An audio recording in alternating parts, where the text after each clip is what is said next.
بسم اللہ الرحمن الرحیم۔ السلام علیکم ورحمۃ اللہ وبرکاتہ۔ عزیز طلبہ، امید کرتا ہوں آپ خیریت سے ہوں گے انشاءاللہ۔ آج ہم فلسفے اور مذہب کے تقابل کو آج کے سبق نمبر 86 میں پڑھیں گے انشاءاللہ۔ گزشتہ سبق کا خلاصہ یہ ہے کہ ہم نے سائنسی نظریات جانے تھے اور نظریہ ارتقاء سے کیا مراد ہے وہ دیکھا۔ بگ بینگ کا مطلب جانا کہ دھماکہ خیز مواد کا پھٹنا، یہ بگ بینگ کا مطلب ہے، یا نقطے سے غبارے کی شکل میں کائنات کا پھیلتے اور پھولتے جانا، یہ اس سے مراد لیا جاتا ہے۔ مزید ہم نے سائنسی نظریات کا تجزیہ بھی آپ کے سامنے رکھا تھا۔ آج کے سبق کے مندرجات کچھ یوں ہیں کہ فلسفے اور مذہب کا آپس میں کیا تعلق ہے؟ آیا فلسفہ اور مذہب یہ دونوں ایک ہی ہیں یا ان میں کچھ فرق اور اختلاف بھی ہیں، اور اگر اختلاف ہے تو وہ کیا اختلاف ہے؟ اور کیا فلسفہ پڑھنے سے عقائد متزلزل ہوتے ہیں، ان پر کوئی آنچ آتی ہے؟ اور فلسفہ اور مذہب ان دونوں کا دائرہ کار کیا ہے؟ پہلے ہم فلسفے اور مذہب کو دیکھتے ہیں کہ ان دونوں کا دائرہ کار کیا ہے۔ تو لکھتے ہیں کہ دیکھیں، فلسفہ اور مذہب دونوں علیحدہ علیحدہ مفاہیم ہیں، اور ان دونوں کا تعلق انسانی زندگی کے اہم پہلوؤں سے ہے۔ دونوں انسانی زندگی کے اہم پہلوؤں کو متاثر کرتے ہیں اور اکثر معقولیت، ایمان اور اصول کے حوالے سے تفکر کرتے ہیں، سوچ و بچار کرتے ہیں۔ اب فلسفے کی اگر ہم تعریف کریں تو وہ یوں ممکن ہے کہ فلسفہ ایک علمی اور منطقی طریقہ ہے جس سے ہم دنیا کے معمولات کو سمجھتے ہیں، دنیا کے مآخذ کے متعلق سوالات کرنے کی فلسفی تصور کی جاتی ہیں۔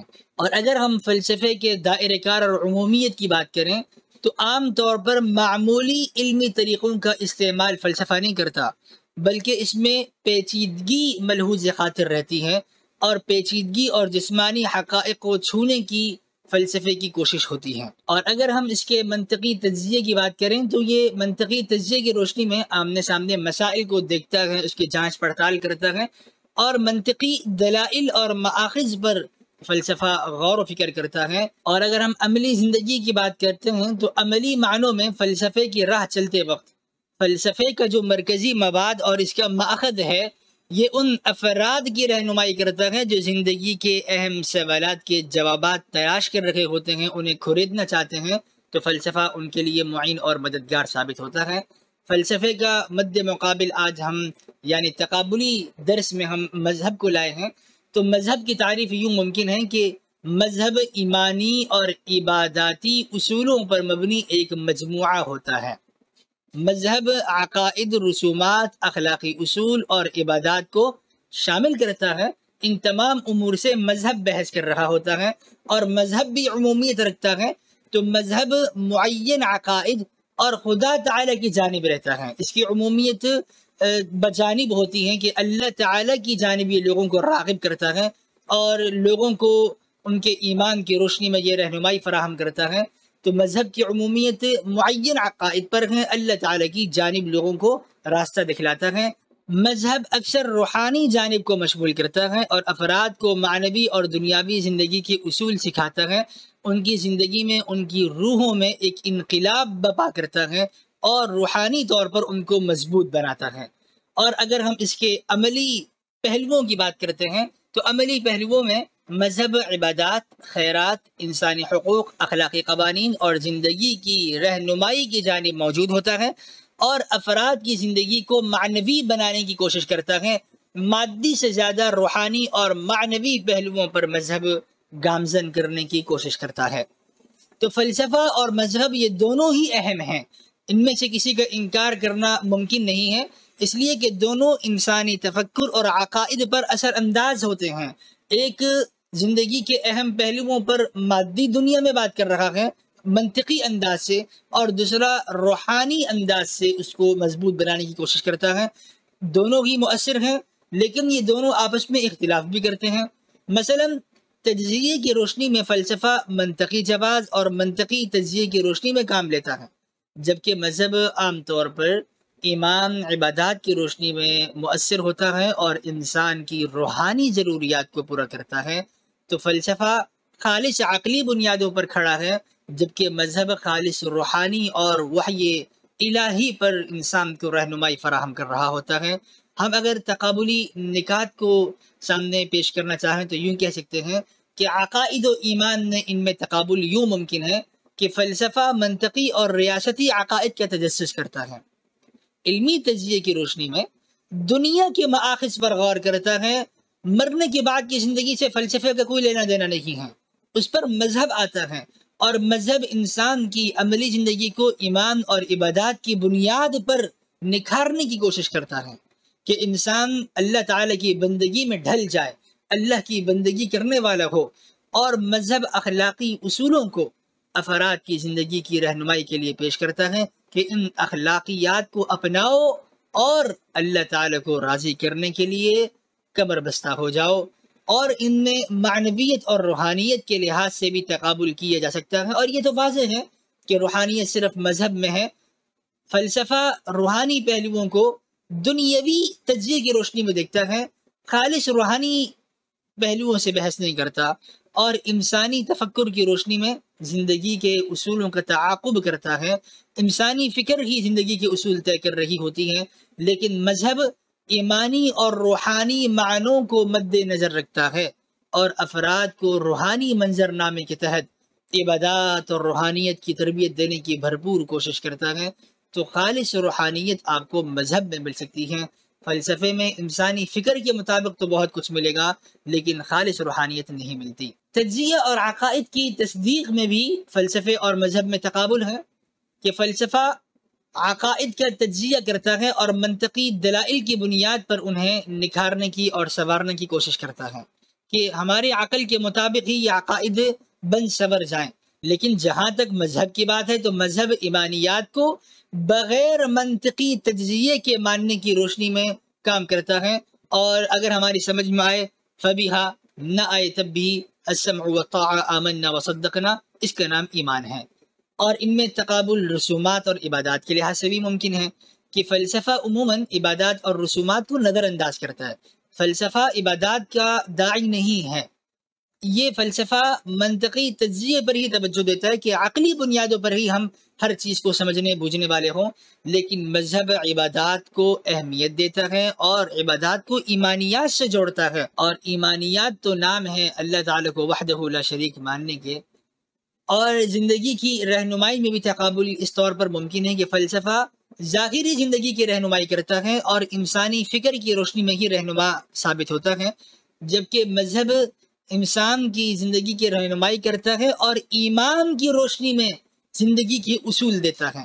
ایک طرف انسانی فکر میں ہمیں اصول مل رہے ہیں، اسے ہم فلسفہ کہتے ہیں، اور مذہب میں ایمان کی روشنی میں، ایمانیات میں ہمیں اصول زندگی ملتے ہیں، اسے ہم مذہب کہتے ہیں۔ فلسفے کے بعد اگر ہم مذہب کی تعریف جامع انداز سے کرنا چاہیں تو یہ کہہ سکتے ہیں کہ لفظ مذہب کی اصطلاح مختلف مفکرین نے الگ الگ پیش کی ہے، اور اس اصطلاح پر الگ الگ تعریفات بھی ملتی ہیں۔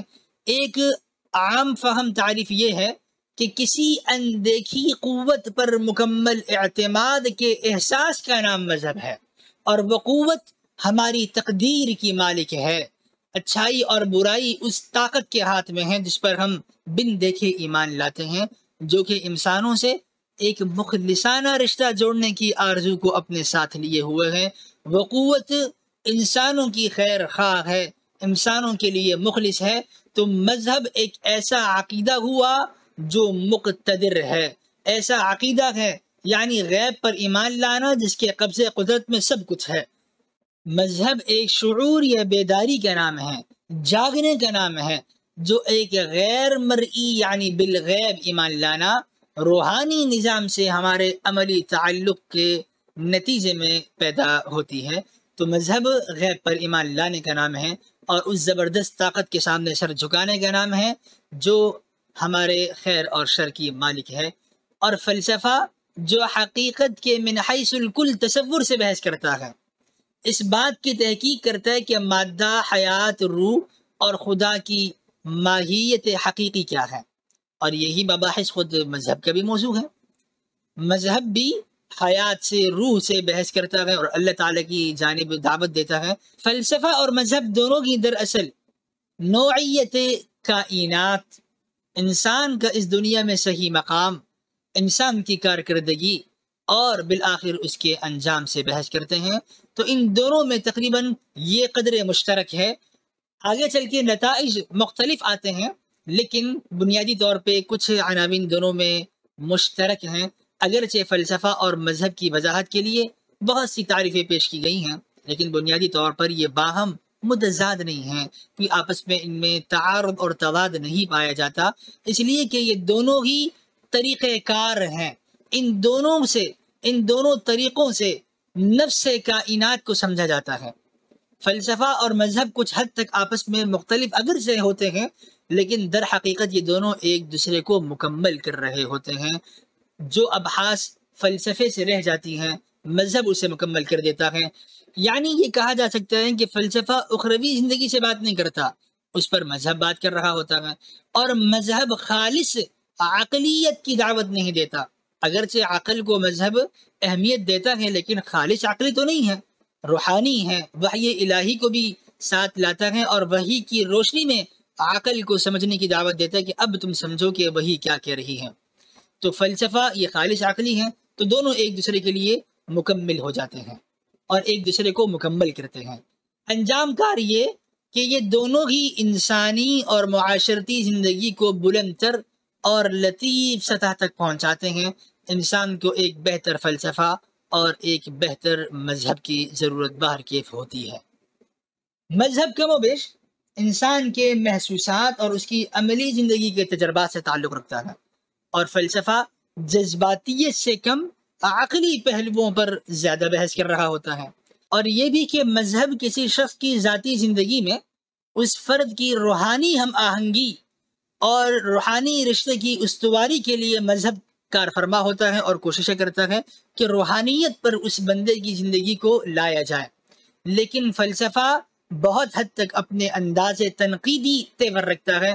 فلسفے کے اندر تنقیدی سوچ کا عنصر شامل ہوتا ہے، یعنی کسی بھی چیز پر سوال اٹھانا، اور مذہب یہ سیدھے سادے عقیدے کا نام ہے، اور اس عقیدت میں سرشار رہنے کا نام ہے۔ عقیدے کو اپنانا اور اس عقیدت میں جذبہ ایمانی سے اور اس عقیدے میں جذبہ ایمانی سے سرشار ہو جانا یہ مذہب ہے۔ لیکن فلسفہ غیر جذباتی، ناقدانہ تراش خراش اور کانٹ چھانٹ کا نام ہے، کہ ہم جذباتی نہ ہوں اور ہم نقد کریں، اگلے پہ تنقید کریں اور اس کے سوال کی بال کی کھال اتارنے والے بن جائیں۔ تو انسانی تہذیب کی تاریخ سے ہمیں صاف پتہ چلتا ہے کہ پیغمبروں اور سادو سنت قسم کی برگزیدہ شخصیتیں عموماً حقیقت مطلقہ کے حصول میں کامیاب گزری ہیں۔ حضرات انبیاء علیہ نبینا علیہ والسلام اور وہ علماء صلحاء اور نیک لوگ جو سنت پر رہے ہیں، عموماً ان کی زندگیاں ہمیں ملتی ہیں کہ وہ کامیاب زندگیاں گزارنے والے ہیں۔ لیکن فلسفی کا معاملہ کچھ مختلف رہا۔ فلسفے سے متعلق کچھ علماء کا کہنا ہے کہ وہ ایک اندھے شخص کی طرح، جو ایک تاریک کمرے میں جہاں گھپ اندھیرا ہو، جہاں تاریک رات ہو، وہاں پر وہ سیاہ بلی کی تلاش میں گھورتا نظر آئے، جبکہ وہ بلی اس کے لیے وہاں کبھی موجود ہی نہیں ہوا کرتی۔ یعنی ایک تو کمرہ بھی بند ہے، کمرے میں بھی اندھیرا ہے، بلی بھی گالی ہے، اور وہ بلی وہاں پر ہے بھی نہیں، اور فلسفی اس کالی بلی کو اندھیر نگری میں تلاش کر رہا ہے۔ تو پتہ یہ چلا کہ فلسفی اکثر کامیاب نہیں ہوئے ان نتائج کو حاصل کرنے میں جن کے لیے انہوں نے پوری زندگیاں کھپا دی ہیں، جبکہ سنت پر زندگی گزارنے والے اللہ والے کامیاب نظر آتے ہیں۔ تو فلسفے کا مدعا اور مقصد ہمیں محبت دانش اور جستجو صداقت کے ملتا ہے، جبکہ مذہب کا مقصد ہمیں ایک طرح کا سکون، اعتدال، ہم آہنگی، نیز ایمان کامل کا حصول ملتا ہے۔ دوسرے لفظوں میں ہم یہ کہہ سکتے ہیں کہ فلسفے سے ہماری اغراض کیا ہیں؟ نظری اور شعوری، اور مذہب سے ہماری اغراض ہیں جذباتی اور شخصی کے۔ تو اگر فلسفے اور مذہب کو جمع کیا جائے پھر تو فلسفے سے ہم کوئی فائدہ اٹھا سکتے ہیں، لیکن اگر ہم صرف فلسفے کو لیں تو عین ممکن ہے کہ ہم جو نتائج حاصل کرنا چاہیں وہ نتائج ہمیں نہ ملیں۔ سوال یہ ہے کہ کیا فلسفہ پڑھنے سے عقائد پر زد پڑتی ہیں، عقائد متزلزل ہوتے ہیں؟ اس کا جواب یہ ہے کہ اگر سرسری فلسفے کا مطالعہ کیا جائے پھر تو ممکن ہے کہ انسان کے ذہن مشکوک ہو جائے اور آدمی دہریت کی طرف چلے جائے اور اس کے عقائد متزلزل ہو جائیں، جیسا کہ بہت سے لوگ ان کا مذہبی ایقان متزلزل بھی ہوا، لیکن اگر فلسفے کا گہرا مطالعہ کیا جائے تو فلسفہ انسان کو مذہب سے نزدیک تر کرتا ہے۔ یہ تب ممکن ہے جب انسان مذہب سے بھی جڑا ہو اور گہرا مطالعہ بھی فلسفے کا رکھتا ہو، تو وہ مذہب سے مزید قریب سے قریب تر ہو جاتا ہے اور اس کے عقائد مضبوط ہو جاتے ہیں۔ خلاصہ درس کہ فلسفہ عقلی اور منطقی بنیاد فراہم کرتا ہے، جبکہ مذہب خالص روحانی ہوتا ہے، اور فلسفہ اور مذہب دونوں باہم گہرا تعلق رکھتے ہیں، بہت سی جگہوں پر مل جاتے ہیں، ابحاث ان کے مشترک ہیں۔ مذہب کسی اندیکھی قوت پر ایمان لانے کا نام ہے، اور فلسفہ یہ حقائق پر آپ کو عقلی جواز تراش کر پیش کرتا ہے۔ فلسفے سے ہماری وابستگی شعوری ہوتی ہے، جبکہ مذہب سے ہم روحانی اور عملی اور جذباتی طور پر وابستہ ہوتے ہیں۔ تو فلسفے کا سرسری مطالعہ عقائد کو کمزور بھی کر سکتا ہے اور بندے کو دہریت کی طرف بھی لے کر جا سکتا ہے، لیکن پختہ مطالعہ عقائد سے قریب کر دیتا ہے۔ آئندہ درس میں ہم انشاءاللہ فلسفے اور علم الکلام کے تقابل جانیں گے۔ والسلام علیکم ورحمۃ اللہ وبرکاتہ۔